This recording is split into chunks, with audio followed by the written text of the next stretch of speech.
Welcome, ladies and gentlemen. You are looking live at Depression. Look, the Vikings were absolutely atrocious yesterday, and there were a lot of reasons for it. But there were reasons that you wouldn't necessarily think about. One of them being shoes. Why that matters, why the fact that Ed Donatel's worst performance yesterday had nothing to do with the defense, and how do we quantify what the Vikings did against the Packers, considering most of it was fluky, and why you still cannot call this team fraudulent. And we're going to preview the second part of this show, which is Mock Draft Mondays. That starts here soon, but we still have Vikings football left. Welcome to the Real Forno Show. Welcome to the Real Forno Show. Managing editor of the USA Today's Vikings Wire. Betting and college football analysis for the Fantasy Points website. Publisher of Substack Run and Shooter. Host of The Good, The Bad, and The Hungry on the Voices of Wrestling Podcast Network, as well as a member of Climbing the Pocket. Look at that. We are back and ready to go. Dave is testing out a new lighting setup up in the top right corner. I am your host, Tyler, and I have my normal lighting setup with my wonderful dog, Odie, who is ironically on an air mattress. The in-laws left this morning, and I wanted to at least give him somewhere comfortable. And hey, he's not biting my feet, so I'm going to take that as a win. Dave, did you have a good New Year? Yeah. Down here in Texas, they love the fireworks, which drove Merlin crazy. Couldn't get to bed early, so I was up way late because he was barking. But it was okay. It was a crappy weekend for football. But we'll get into that. Oh, whoa. Look, it was a crappy weekend to be a Vikings fan and watch to be a that Vikings fan. Game. That's what I care about. It was a phenomenal weekend for football. Oh my God. We're going to divert here because Saturday's playoff games were two of the best college football games I'd ever seen in my life. 51-45 TCU beats Michigan, and Georgia barely beats Ohio State when they had no business winning 42-41. Dave, that to me is peak football. On the Michigan game, that they did not call targeting in the college on that play, which should have been, to me, targeting. At minimum, spearing back in the day. Anytime you lowered your crown of the helmet and hit with the crown of your helmet, top of the helmet, that was spearing and an automatic foul. Did Michigan get screwed over because of that, or was their loss genuine? I'd say that you could argue that they were screwed over. What the officials ended up deciding, because in real time, I'm like, oh my gosh, is that targeting? Did he really target this guy, considering it's fourth down and they're going to stop him like 10 yards shy of the first down? But what they determined was, even though he technically lowered his head, he didn't actually initiate contact with the crown of his helmet. He initiated with the face mask. So if you take a look, like he hit him like right here. So like right at the base of the neck where it meets the shoulders. That's where he ended up hitting the guy, and it hit him with the face mask. Now, I saw him duck his head and hit right here. Well, hold on. He 100% ducked his head, but you still have to initiate contact with the crown of your helmet. He did not do that, and I think that's the big thing here, Dave. We're getting into semantics. Plus, you don't want to completely shift the game. 25 seconds left in the college football playoff. Do you really want to make that call? Well, I can understand why they didn't, but to me, the clip I saw, it looked like a penalty and should have been called. Just because it's 25 seconds left in the game and the team can win and all that stuff, it was the player did the wrong thing. You don't lead that way anymore. That will get you injured. Even back in my day, when they taught us to lead, bull our neck, and hit with the face mask, they did teach us not to bend the head over and lead with the crown. You will cause injury to yourself as well as the opposing player. That's the clip I saw. I'll have to find it and send it to you and let you view it from my eyes as to why I saw it that way. But both those games were close. They were nail biters. They were fantastic.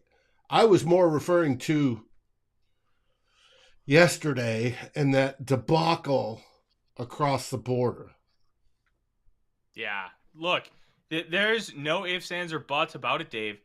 We got our asses kicked.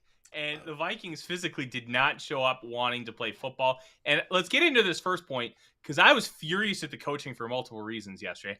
Why in the hell did they not have everybody come out with those 7-cleat cleats on? Like, you're talking about a field that, one, to the naked eye, looked atrocious. It looked awful. And you could tell Vikings were slipping. You know who wasn't slipping? Packers. Because they knew what was coming and they knew. Yeah, and you know what? The Vikings should have known too. You know how many players in this team have played in that stadium once a year for most of their careers? You know, Ed Donatel, the former defensive coordinator of the Green Bay Packers, if you remember 4th and 26, that was his defense. Coached there for years. You have former Packers on this team, including Zadarius Smith. How in the world does Kevin O'Connell not get these guys to wear this cleat? Because it's for the betterment of the team.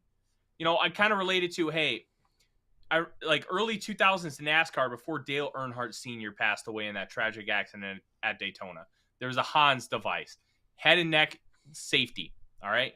I got the S wrong. I don't really care. But that device was incredibly uncomfortable for the drivers, but it would have saved his life. They made it mandatory after that, because I think only 6 or so drivers were wearing it at the time of the crash. Right. It had only been mandatory. I think it was mandatory in Indy prior to that because of their wrecks. But yes, when Earnhardt did it, it was made that way. And you get used to it. I'm curious with all the concussions if the NFL is going to go to not exactly a Hans, but some sort of device that hooks up and helps absorb a hit, slows it down so you don't get the massive G-force of the brain slamming against the skull. But so they kind of have something that they're testing. I don't really know how it works, but if you see a player that almost looks like he has a sweatband around his neck, that's something that they're using to try and help reduce concussions. I don't know how it works. I don't know the science, and I'm not going to pretend to. But it's something that they're utilizing to try and make that happen. And I like that they're trying these things, but I also think when they try these things, they need to be a little more aggressive with it, because it can really save lives. I was just watching the Cotton Bowl earlier today. By the way, Tulane upset USC 46-45. Got that right in my picks. Very happy about it. But at the end of the game, a USC player, just Steve Atwater, a Tulane receiver. They didn't call it targeting, and it wasn't really targeting, but it was a brutal hit that ended up being helmet to helmet. Both players looked like they sustained concussions. Like anything you can do to try and remove it from the game without making it sarcastable. If you've seen South Park, you understand the reference. I like it. But safety is good, but you also want functionality. You know what would have been functional on Sunday, Dave? The 7-cleat shoe. Right, which Justin is pictured over there on the screen. It's a real simple cleat. It works. You can change out the studs to different lengths, usually starting about a 1/2 inch, 3/4, 1 inch cleats to dig in. It is not as... Go from one extreme to the other. When we played on AstroTurf, we had very much a basketball style sneaker with a whole bunch of little knobs on it. I mean, just tons of them. And that was great for AstroTurf. When you get to the artificial turf now, it's a more hybrid type. You may even have some straight blade plastic. You don't have steel. Even steel in baseball was eventually outlawed for spiking. Because it causes damage. But you have some straight blades and you have some lugs, as they call those, on this cleat that mix to give you better traction on the turf surface. However, this wasn't turf. It was grass. It was combination grass and what they have in the underlayment, which is a sand-based stuff. What they use to make it bad, they overwatered, probably on purpose to make it wet and slippery. The only way to defeat that is a good, relatively sparse set of lugs. You don't want to be too close or you ride on top, and you need a minimum, and the minimum most likely is 7. You have the one in the front is closer to your big toe. You have the 4 along that go along the ball of your foot, and you got the 2 at the heel. Sometimes there may be a 9 where there's 4 in the back. The minimum is 5 for lugs, but you want something that can grip, and they didn't have it. Now, it was highly recommended, according to reports. They wanted it all day. They didn't get it until people started switching, but supposedly the staff said, you need to wear these, and the players are like, nah, I'm good. I'm going to go with this. Well, there should have been enough of those old-time players you talked about that have played in Lambeau every single year. Take Zadarius Smith that lived there for years. But, you know, you got Hitman, you've got Kendricks, all those guys who played there for years should have known better and said, no, sorry, guys. Yes, last year we played, and it was in the beginning of the season, and it was nice, and the turf was nice. We're at the end of the season. This is going to be crap. You need to wear this. They also need to carry that over to Chicago this Sunday as well, because Soldier Field grass, as Brian points out, is one of the worst, if not the worst. It's probably top 2 in the league. Yeah, Soldier Field's turf is brutal. You obviously can talk about Arizona's turf because they've had a couple bowl games here, including the Fiesta Bowl in Michigan TC that we talked about. Vegas, when UNLV is in season, they have had some pretty rough patches. Just you have to understand where you're going into, and this is one of my concerns with O'Connell. It feels like he is not proactive. He's incredibly reactive. Now, I understand that there are some things that need to be taken into account here. He's first-time head coach. He does not. He only has one former head coach on his staff, and I believe that is Mike Pettine. When Mike Zimmer took over the job, he understood his limitations, and he needed to make sure that he surrounded himself. So he brought in 4. You know, 4 former head coaches to be on his staff, so he could be better for the team and for himself. O'Connell doesn't have that kind of structure. Yeah. And you know what? I think it got him off to a great start, but then I think Zimmer kind of got a little too power hungry and stopped listening to advice. And I think that's what caused a lot of his downfall. Especially, I think it caused a lot of it with North Turner not trusting him and instead trusting Hugh Jackson. But that's a whole nother story. But to kind of overarch the point back to Kevin O'Connell, there's too many times where he's not acting to be proactive and to be innovative. He's reacting, and sometimes those reactions are not great. Why didn't we have a plan for Jefferson to just get absolutely mugged by Jair Alexander and have shade coverage over the top? That's a great question. Why do we continue to struggle against man coverage? I've said it before in the show. The plan to beat this team is very easy. Very few teams can execute it. You got to play man coverage on the outside. You got to mug them with press. You got to get a good pass rush without blitzing a ton. That's it. You do that, you can stop this offense, and it's been proven time and time again. The Packers just did it.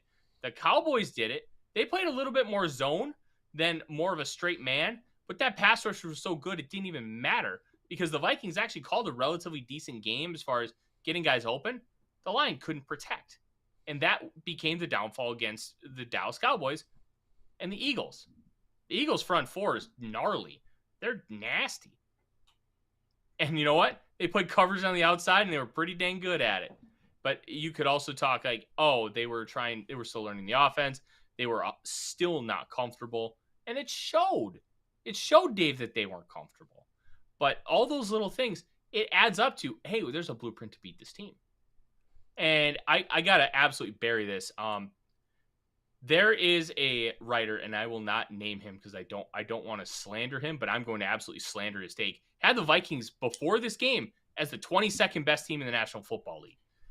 There's calling this team frauds, which I think is completely wrong. They're not frauds. They are taking advantage of situations that they're being put in. That doesn't make them fraudulent. That makes them better than expected, which is fine. You can say they're better than expected. I think that's 100% fair. The Vikings turnover differential now after this past game is +2. So you're not even talking a big differential anymore, Dave. You're talking average. At the beginning of the year, it was huge. It was +8. It was second in league only to the Philadelphia Eagles, who at the time were +15. And I believe that was about week 8, week 9. This team was able to force turnovers and they weren't giving the ball away. That's not the case anymore. The luck always comes back, and it's not necessarily regression. It just brings you back to the mean. The Vikings were able to overcome some of it. They were not able to overcome it in this game, and the Packers got off to a 14-3 lead on 2 pretty fluky plays that are unsustainable long-term. It's unsustainable to expect kick return touchdowns. The run that Keyshawn Nixon is on is tremendous. 7 straight games of 90-plus kick return yards in this day and age of football is insane. There's so many touchbacks. They're trying to get the ball out of returners' hands when possible. This isn't 1995 when you had your Mel Grays and Eric Metcalfs of the world who were just able to get 30, 40-yard chunks consistently. This is a guy who's been playing out of his mind. And he got a kick return touchdown. The first kick return touchdown for the Packers since against Tampa Bay in 2011, they said on the broadcast, which, I don't know if you caught this, Dave. Jim Nantz called Washington the Redskins on the broadcast. And, if there's a video, you got to look at it because it wasn't just that he called them the Redskins. Tony Romo's like waiting for somebody to pop in his ear and be like, oops, sorry, I meant the Commanders. It was an honest slip of the tongue. He instead, 2 minutes later, emphasized Commanders. And it was all-time stuff. But kind of overall arcing point is that and the interception return for a touchdown that was won on a batted ball. So it was a tip drill interception. And it wasn't even, hey, Darnell Savage made a great play and jumped a route. Okay, I'm not going to consider that super fluky because that to me is a tape grinder. Patrick Peterson, that's how he got those interceptions against against Buffalo. One of them was he was incredibly smart and then got back into the play because his receiver stepped out of bounds, so he had that mental savvy. The other one, he knew that they were going to run that in route with Gabe Davis, and he got the game-winning interception that way. That's less fluke. That's more study. You still need some things to happen for it to go your way, but you're not talking about a play where, hey, remember that interception in the Buffalo game where Kirk Cousins literally threw it to the Buffalo DB because he thought he was Justin Jefferson? That is fluke. That is luck. And the Packers had it in droves. Those first 2 interceptions were tipped ball, lucky interceptions. And I'll be honest, it completely shifted everything we thought about the game. That goal line stand, followed by that kick return. I was sitting in the basement with my in-laws. My stepfather-in-law, I guess, because it's my wife's stepdad, and her brother both said, oh, this game's over. And you could kind of feel deflated, and it felt different. It felt like everything positive about the Vikings in that game. That pump block, tremendous. It was awesome. But unfortunately, it wasn't sustainable because the Packers were able to take advantage with their own kind of fluky play. They got in such a hole, they couldn't dig themselves out. Justin Jefferson, another point. Jefferson needs to figure out how to calm down. He got way in over his head. He got way too emotional. He could have been ejected. I wouldn't be shocked if he gets fined because, albeit not intentional, he did hit an official with his helmet. Now, you could tell the second he realized an official was there because he didn't see him. He stopped and diverted. That's why they didn't call a penalty. That's why they didn't do anything on the field. But just because they don't do anything on the field does not mean that they're not going to do anything on the back end because he touched an official. And Freddie brings up a good point. Jair is interfering too. Jair mugged the living crap out of Justin Jefferson, but I will give the refs credit. They didn't call crap as far as pass interference. They let these boys play, and you know what? As annoying as it was, there were a couple times where Duke Shelley should have been called and he wasn't. Okay, I can live with that. Does it suck? Oh, of course. It absolutely sucks. But they were fair. And I can't bury the officials for calling it the same. I just wish that they was consistent no matter the crew, no matter the game, no matter the situation. And that you can be frustrated with. Because if this was Jerome Boger's crew, guess what? You're getting like 6 of those babies. Like Sean, yeah, it's raining yellow. Crew. Boom. Hallelujah. Yeah, it's raining yellow. So all right, Odie, you're starting to get on my nerves now, here, puppy. The biggest flaw I saw was contributed to all of that. And it was the mental, there's Odie the good boy. It was the mental part of it. Where it be Jair Alexander getting into JJ's head, in which he did. And it's not that Jair played, super great, but he was constantly poking at him, both physically and yapping at him mentally, and pressing his buttons, right? And spinning him up, which caused problems. But the whole team was getting that sort of mental spin up. They were the Packers, and this happens when you know each other. You know how to push each other's buttons and get each other going. And the Packers were doing that, and the Vikings didn't have an answer. When Zim was here, we had the answer because Zim would mess with Aaron Rodgers' mind, right? On some of the defenses he would do, having Harry come up, having different people come up, the not knowing where blitzes were coming from, different things, he'd mess with his mind. The key to beating the Packers, if you can pressure Aaron Rodgers, you win, period. That's the way it works. That's also the same basic way it works with the Vikings. If you can pressure Kirk Cousins and throw his timing off, make him throw quicker, you can win. Now, they did it this way by taking out Justin Jefferson, getting him going. None of the other guys could get going. There was too many slips because we were wearing the wrong cleats. And then you had offensive linemen start to get hurt. That changes things. Kirk has to adjust his play. It wasn't. And it all comes down to mental. And we thought this year, hey, they're developing mental toughness because of all the, come from behind games, all the different situations. Well, they hadn't, I don't think they'd faced that where you have that close family member, the one that can irritate you, press all your buttons. And they've got to get used to that and got to be able to zone that out and focus on my job is to, if it's JJ, and I've got a receiver here or a defender, Jair Alexander, I know he's going to try to punch me in the chest as soon as the snap of the ball. I need to now counter that so he can't, and then run my route and get open and get the ball. If it's the lineman blocking, right, it's got to be, all right, I'm Oli Udoh. I'm in here new. I'm Chris Reed. I'm in here new. I've got to be able to sit down and go through literally. My first thing is get the snap count right. All right, if the snap count is this, snap, right? It's to hit the blocks. It's to take the blocks. Warren said earlier that Christian Darrisaw has given up more sacks and hits coming back from his concussion than he did before. That is correct. He has.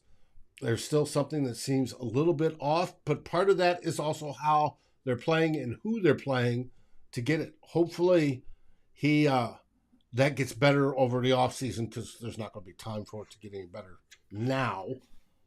But it's all part of you've got to zone out what's going around you, get that, as KOC says, the calm mind and the good thoughts. And KOC got spun up on Sunday too. He wasn't exhibiting the calm mind and the correct decisions, right, that he's preached. And it takes practice to do that. But that, to me, was the biggest deal. It's somebody that you know, that you're comfortable with, that knows your buttons, and they pushed them. And Green Bay pushed the shit out of it on Sunday, and they didn't adjust. They didn't recognize that's what was happening. If they would have recognized it, settled down a bit, gotten into some things that work, just simple stuff, I think it would have gotten a lot better. Freddie asked, do we think we can find a competent tackle to replace Brian O'Neill? And Coach That's a great question. The calf injury is significant, and he's already ruled out. We still do not know the extent of this said calf injury. I've got all sorts of nightmares in my heads over it, but I think Oliudo's your guy. That's it. Dave, there's still a part of me that thinks that it's not a calf injury and it's an Achilles. And the reason being, a lot of times they deem Achilles injuries calf injuries initially because they're so incredibly close as far as the body part and what kind of pain you feel and where you're feeling the pain. Well, I was thinking my immediate reaction was high ankle sprain, because that is where the tendon's going up the ankle and attached to your calf muscles. It's where they attach your calf muscles that you get the tears in those, and they take 3 to 6 weeks to heal minimum. And that was my initial. And when we saw the clip of it, it was open field. He was changing direction and then came up hopping and then went down. It was non-contact. It was the turf. But I think he's done. We don't know that for sure. Just like we don't know Blake Brandel is still on IR. We don't know if he's coming back. But that leaves Oliudo. You're not going to bring anybody in from the outside that's going to come in and instantly start. They won't know the playbook. Yeah. The one guy I would consider bringing in, and I wrote about this for the Vikings Wire, I identified 8 tackles that they might try to bring in. 7 of them were free agents, 1 from a practice squad. One of those guys is definitively retired, and a couple others did not play, and they've it's almost like a quasi-retirement. But at a certain point, if you have a chance to go on a playoff run and you're in shape, you can make a phone call just like the Rams did to Eric Weddle last year. Be like, hey, we're depleted. Come play for us and come help us win a ring. Goes, plays like 5 games. Hey, guess what? He wins a Super Bowl. So at the end of the day, these guys are athletes. They're competitors. And when you're an athlete and competitor, it never really leaves you. And there's always something in you that wants to keep going and wants to go again. And it's worth making a phone call, because you know what? If you call Nate Solder and be like, no, I'm good. Okay, you made the call. Mm-hmm. That's fine. Doesn't cost you anything. The one guy I think they should look at signing, Dave, is an old friend, Rashad Hill. He understands the basics of what this offense is. He played in something very similar with the Kubiak system. Now, there are differences, but as far as an offensive lineman, what blocks you're asked to make, I think he can catch on relatively quickly. You have to have a veteran on either side of Ed Ingram. I think Chris Reed, I was talking with Luke Braun of Locked On Vikings earlier today. By the way, when you're done with this, go listen to his show.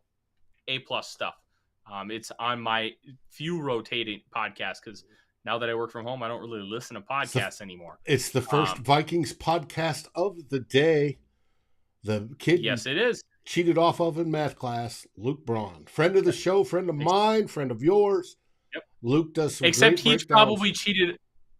He probably cheated off me in math class, because I was pretty damn smart until I got to calculus, and then I lost it. Luke's pretty damn smart on that. So Luke's brilliant. But let's kind of continue on this theme, because I think it's important. There's a name I heard today. I don't think Chris Reed's going to be a disaster at center. As far as a blocker, he's good. He's fine. Mm-hmm. He's capable. He's not a natural center, and you saw that with the mistakes snapping the football, the mistakes with snap counts, the inconsistency, the lack of cohesion with the offensive line. That was all due to the fact that Chris Reed barely played this year, and he's never played center before this year. Those are things that you in a regular season to game be aware of. Yeah. I think that Reed will be fine. I'm not super worried about it. If they get Bradbury back, that's ideal. It's amazing that the lack of Bradbury is actually hurting the offensive line. which I don't think we would have said prior to this season. Yes, that's a big yawn, Odie. Go boy. But I think Chris Reed will be fine. If it's the tackle position I'm concerned about, Udo just isn't it. I think he's better on the right side than the left side, and he's shown that in droves, but you can't trust him. You're going to have to give that side help. Ingram's getting better, but he needs that veteran presence so he can feel more comfortable. He did 4 pressures allowed. Chris Reed only allowed 1. There's hope. I kind of cut you off in my diatribe there, Dave.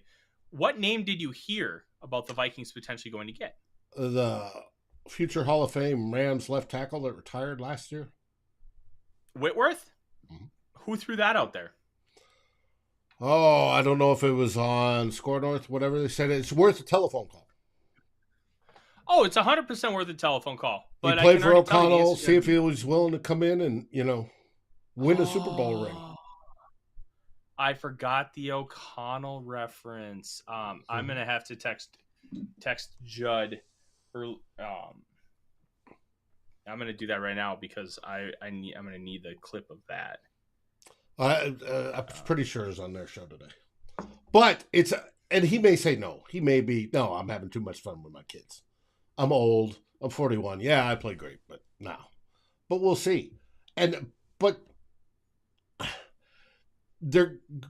right now they're going to ride with who they have because there's nobody yet coming in. Now, KOC said they're going to look at bringing in a couple of linemen this week. So, Purple Haze, I agree with you. I would love to have a presser with the O-line coach.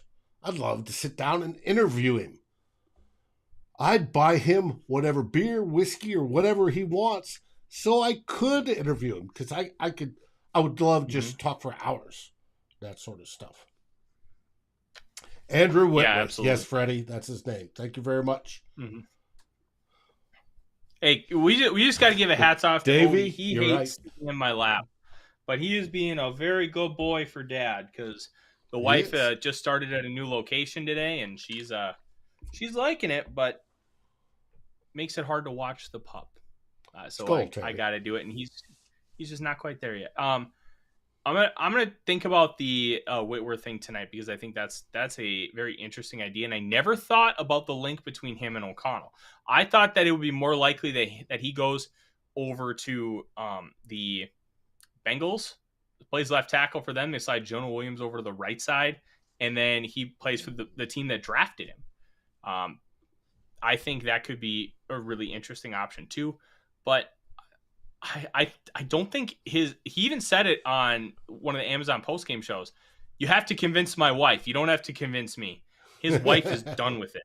And as we saw with Tom Brady, when the wife is done with it, you should listen to the wife. And if my wife ends up listening to this, yeah, I get it. All right, I get it. So let's kind of move forward, Dave, because there's a couple things we need to get to. The Bears game, it is officially a noon kickoff. There was talk that it was going to be a 3:25 kick. Okay, sweet boy. Go over there. It's going to be a noon kick, and I thought that was interesting because the Eagles, the Cowboys, and the Niners are all playing at 3:25. The Vikings have a say in this thing, even though they can't win the number 1 seed. They can win. They're playing at noon 2 theoretically. Mm-hmm. Even though now they're number 3. I thought that was interesting, but instead they want to have it less balanced because last few years it's been like 7 games, 8 games, and then your prime time. They have 2 Saturday slots, so they're only doing 5 mid-afternoon games. So it's going to feel like a relatively normal slate here. The Vikings, I don't think are going to be playing a lot of starters. They're going to have to play some. I think some of which is going to be the offensive line. Odie, enough. He's going to bark at things. So we're in for a fun time. I think you're going to have to play offensive line. I don't think you can play Justin Jefferson. I know Megatron's record's in reach. That turf is atrocious, and it would be devastating to this team and the fan base to have an injured Justin Jefferson. He's going to campaign to play because he's a player, but I don't think you should let him play. I think you should just you should get reps for Rager. You should get reps for Naylor and get them some time. All right, look, Naylor, we cannot overreact to yesterday. It was garbage time. His touchdown was a blown coverage, but you have to like what you see. It's a net positive. I think that's objectively great, but you can't overreact. You just can't. Mm-hmm. Warren, I agree with you. You will see him active this week because of that.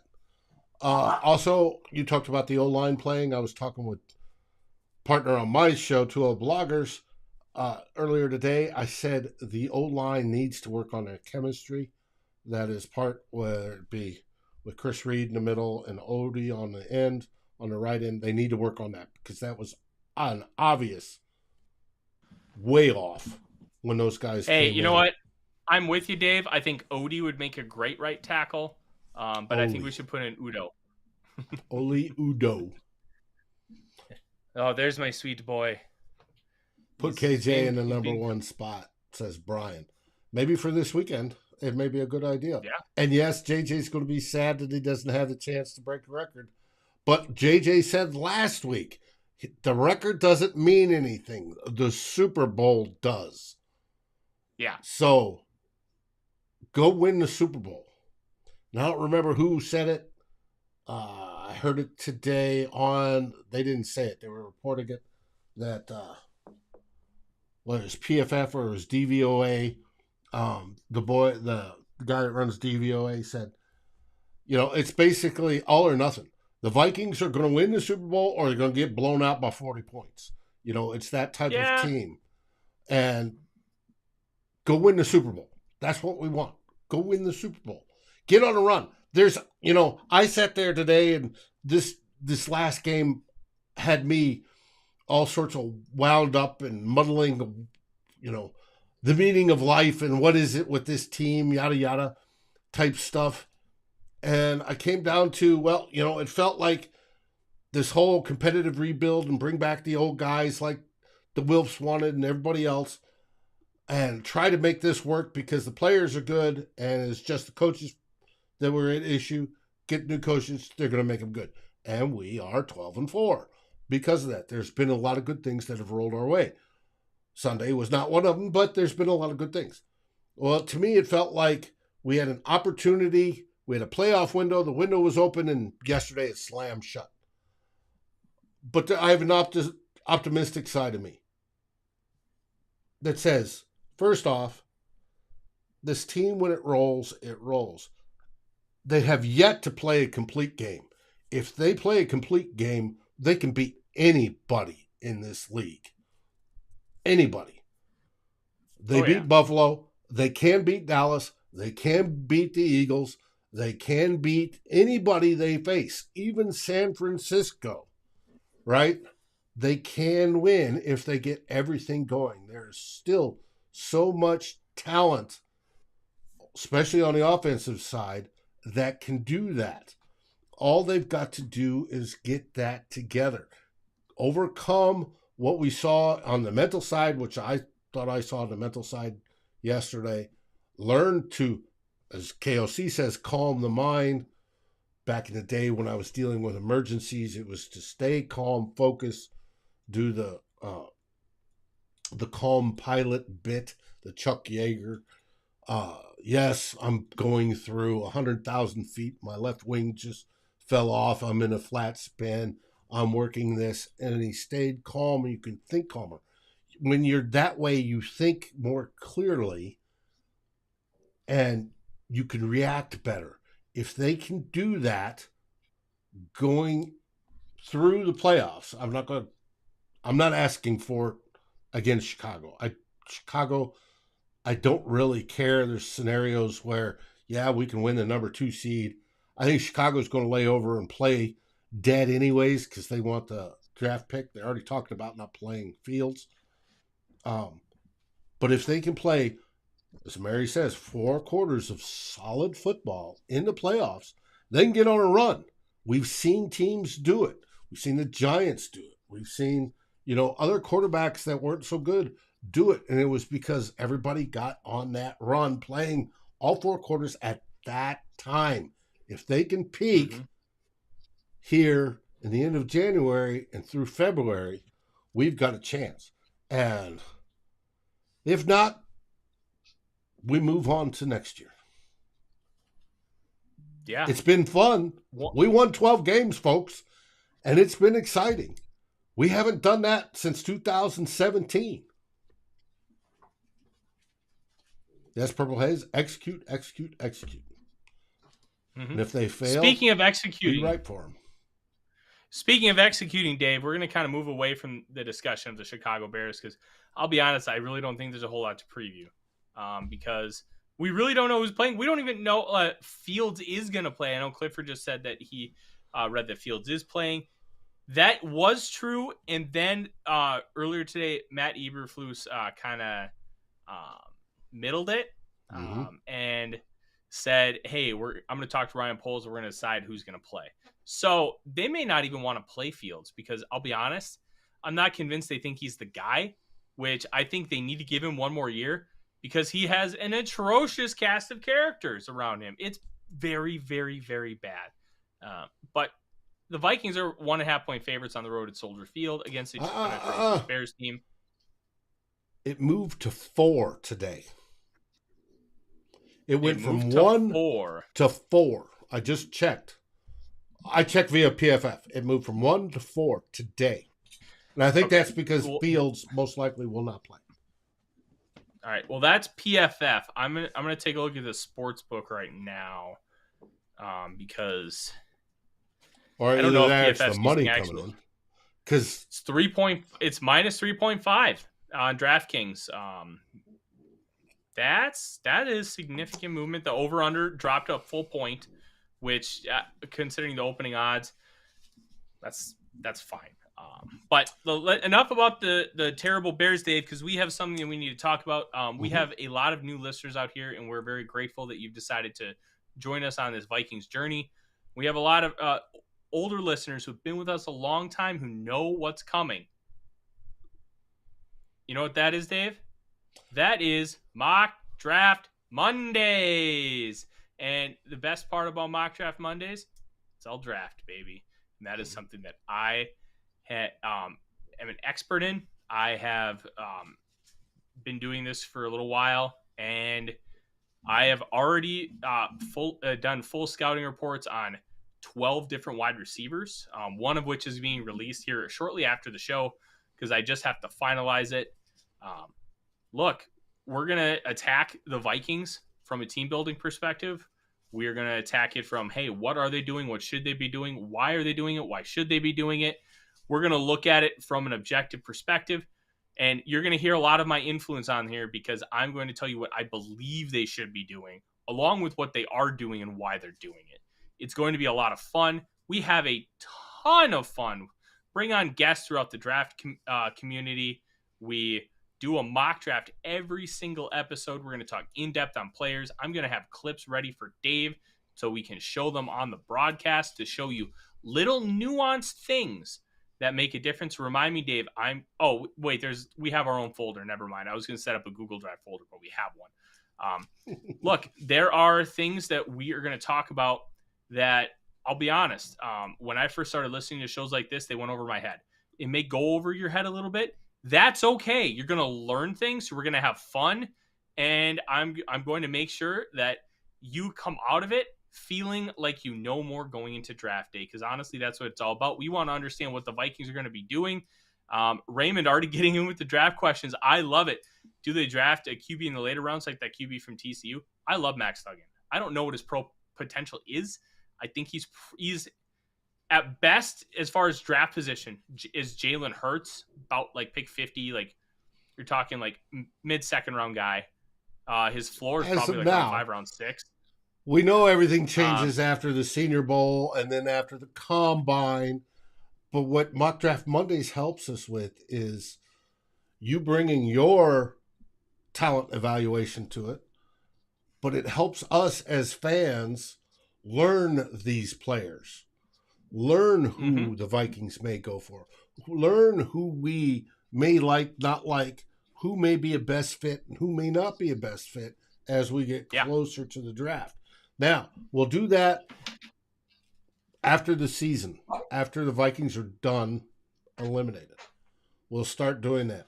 And then also in the meantime, we'll have what happens when free agency hits, because that hits before the draft, all that tracking. But every Monday after that, after we're eliminated, we're going to be looking at the draft, because that is Tyler's expertise. It's not just talking the Vikings. It's talking scouting and who's coming up and can play in the NFL. And that's why we do it. All right, Purple Haze. I deserve that. Look, I banged the drum for Malik Willis. I will still bang the drum for Malik Willis. Mike Vrabel actively hates him. You can kind of see how they run the offense. You could just tell that was not a Mike Vrabel approved pick. That was John Robinson. John Robinson's gone. I think that's why they're not starting Willis. He probably shouldn't have been starting day one anyways. I know I talked about, his running can kind of compensate for it. Well, it's compensating less than I expected. So it just kind of is what it is. Who will win? Tyler's dogs. Hey, I don't know if you see this. Freddie, look up there. You see that? I'm going to get out of the way. That's the swamp. Dogs don't live there. Gators do. So I will be cheering for. I love a good underdog story, and I think I would have loved to have seen a TCU Ohio State national championship, because I think it's good for the sport to see like underdog kind of teams make runs. And that's what TCU is. They were 5-7 last year. They were atrocious. And now all of a sudden they're trying to prove that stars don't matter in recruiting, which they absolutely matter. But at a certain point, if you have enough, they don't. Joseph, I would love Anthony Richardson, but we're not going to talk top end quarterbacks really, unless we get a signal, one, from the team that they're going to do that, or two, they move on from Kirk Cousins. Freddie, I absolutely think TCU can cover. It's only 13.5 points. That's a lot. And especially with how Ohio State took it to them and how TCU played against Michigan, who on a neutral field, Michigan and Georgia would be a very close contest. I think TCU can hang with Georgia, and I think it's going to be a very fun matchup. But we're going to talk a lot about draft stuff, and I'm going to be doing very Vikings focused. I'm starting with receivers. Then we're going to go look at running backs, cornerbacks, edge rushers, defensive linemen. We're going to look at the most important positions as far as need for the Vikings first, and then we're going to get to the rest, because this is going to be Vikings-focused draft coverage and something that I'll be very proud of when it's all done. And I can't guarantee, unfortunately, that I will be on the live draft show the whole time like I have been the past couple years, because my priorities have changed with the addition of my Vikings Wire duties.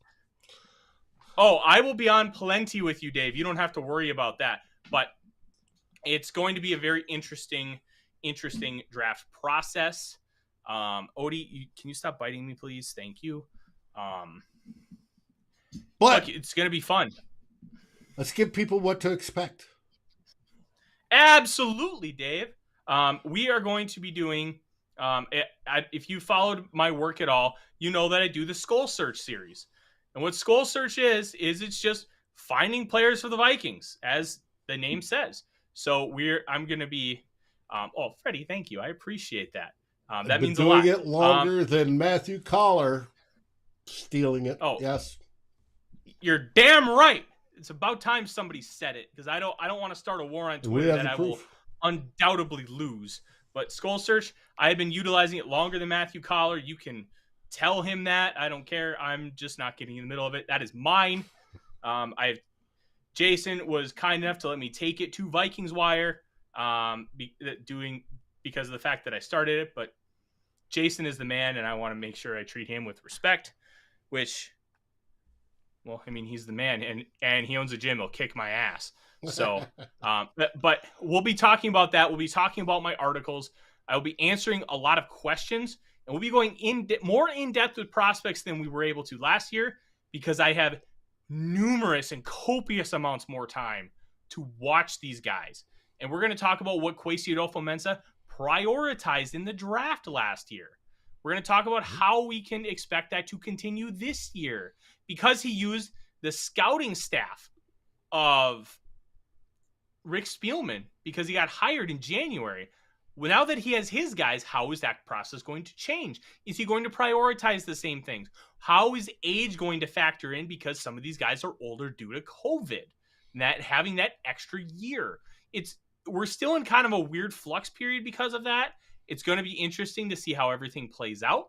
but we're going to be here for you every single step of the way with a new mock draft, with analysis, with opinions, and you'll be able to ask me any questions that you have, and I will try to answer it. And if I can't answer it, I will find out the answer by watching the film, because you know what?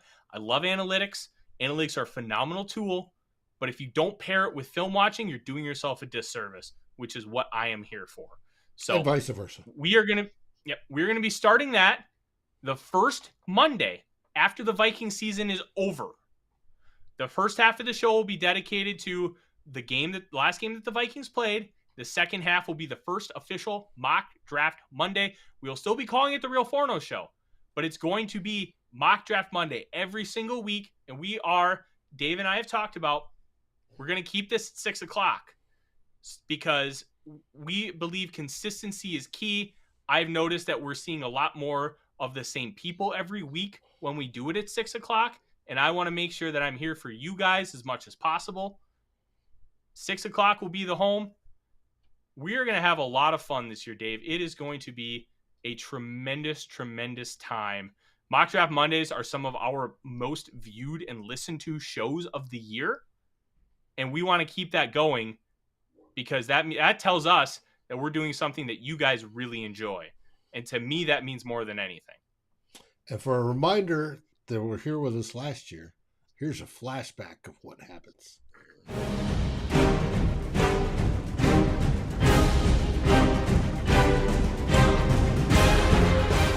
Welcome to Climbing the Pocket's Mock Draft Mondays. Who will the Vikings pick, and who's your favorite choice?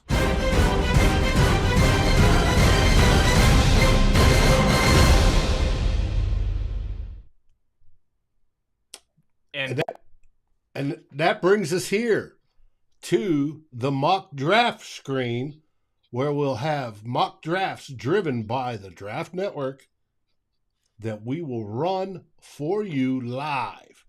It'll be Tyler giving his, I'll be running the mechanics of it behind the screen. He'll be running the draft, who to pick, asking opinions. We have room for extra people that we can put on there, and we can go through what players are available when, because that's important.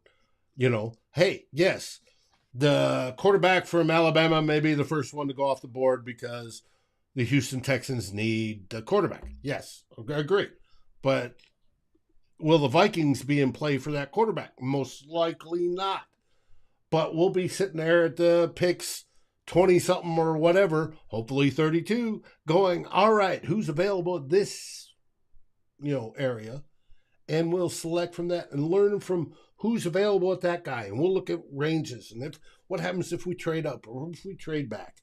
All that comes in Tyler's wisdom, and in particular what he's scouted, and then the friends we bring along from Blue Chip Scouting and some of the other scouting folks that weigh in as to how we go. And that's how this system works, and it works fabulous. Right, Tyler? Yes, it does.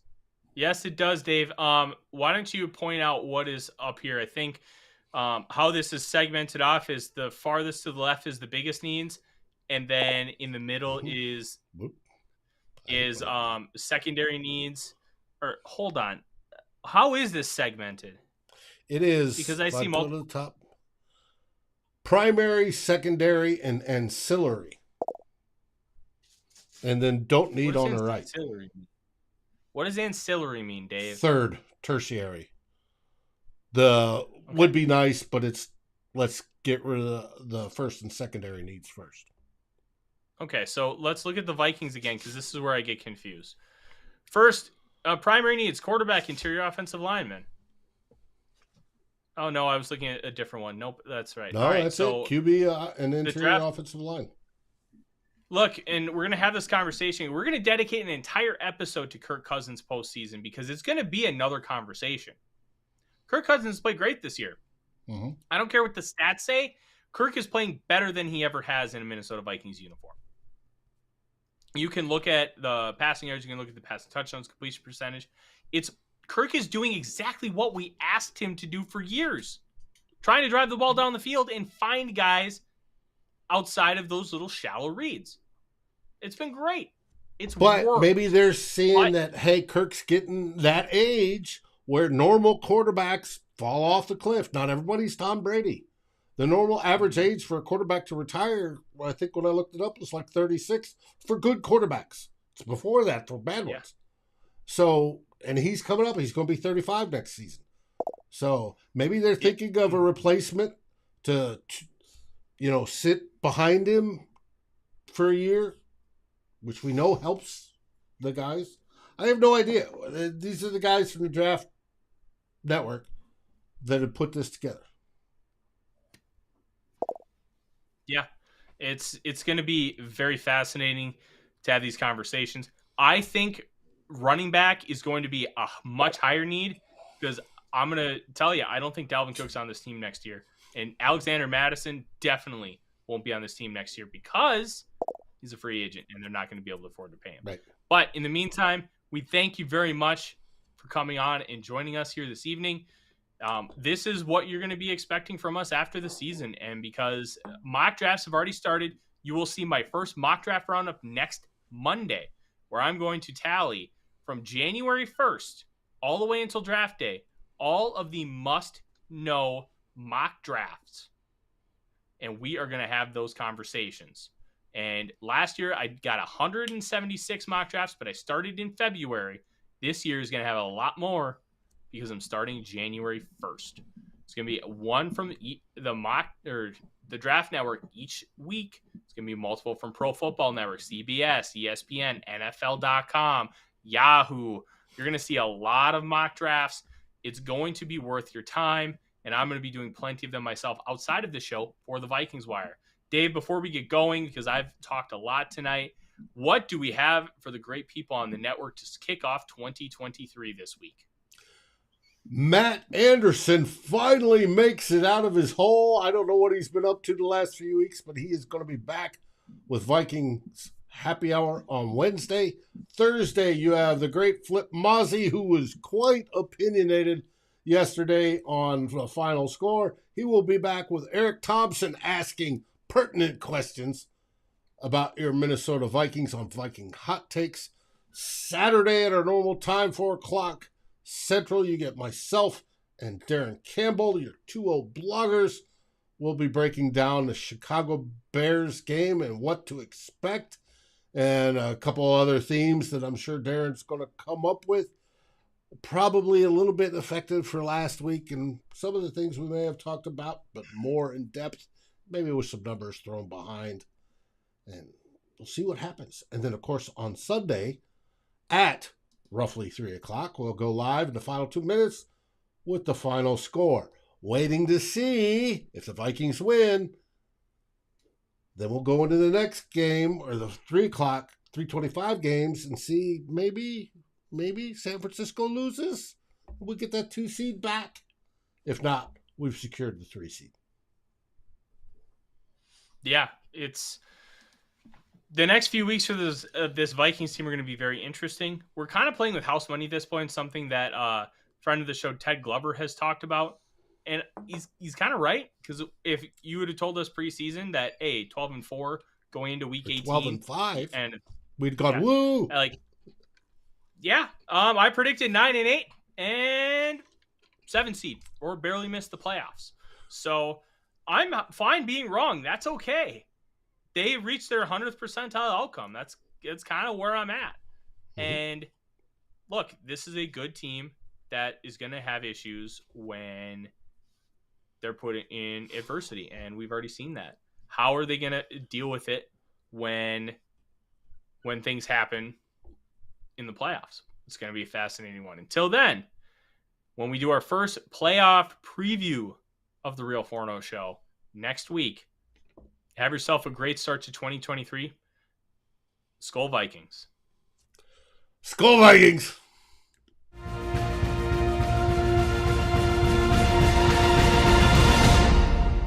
Thanks for watching. Like, subscribe, and ring the bell, and rate us on your favorite aggregator. And a special shout out goes to our partners, The Daily Norseman, where the best Vikings content can be found, and to Lake Monster Brewing, home of the best beer in Minnesota. Skol, everybody.